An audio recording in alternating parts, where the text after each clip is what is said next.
Hey guys, the Fitness Doc here with a really interesting video about how you could potentially avoid a wada ban if you had the right genetics. You ain't been doing the education.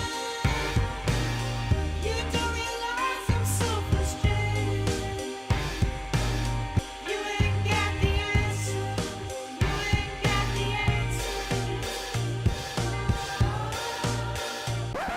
So here's an interesting idea. You can maybe avoid wada detection if you have the right genetics. What do I mean by that? Okay, let's just quickly look at what happens if you take steroids. Now, specific enzymes from a class of enzymes called UGTs pretty much metabolize testosterone or whatever steroid you're taking to an inactive form, and 90% of it is excreted in the urine. So you pee out everything that you're taking, well, 90%. But one of the tests WADA uses to see if people are doping in sport is the testosterone to epitestosterone, or the TE ratio. Now, if this is over 4.0, it is indicative of potential doping and may warrant further investigation. But this study looked at how not having the UGT gene at all affected the TE ratio. So they had participants who either had the UGT gene or they didn't, and the ones that didn't have the UGT enzyme activity well, it was really interesting what happened. When they were injected with 500 milligrams of testanethate and then looking at the urine over the next 2 weeks or 15 days,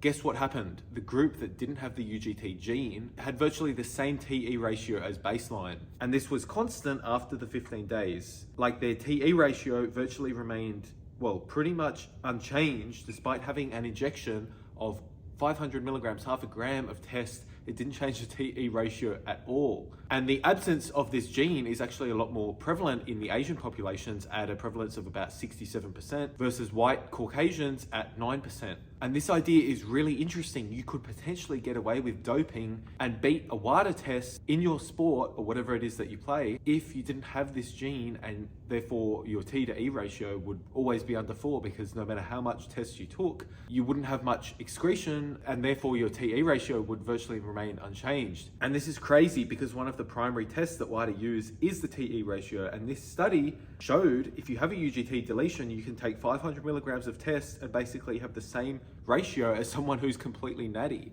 And this is huge, especially in sports like weightlifting and strength sports, where we know that doping is very prevalent because, well, a lot of retroactive testing has popped people, especially in weightlifting, where the drug use was so bad that the Olympic Committee basically said, fix it, or we're going to take weightlifting out of future Olympics. But how crazy is this? If you don't have this gene, you can actually beat the WADA TE ratio test, and that opens a whole can of worms, especially with the prevalence higher in Asian populations. It does make you think, what is going on behind the scenes that we don't know about if you're able to take testosterone or any steroid and not be popped? Just some food for thought. Thanks so much, guys, for watching this video. Fitness Doc signing out.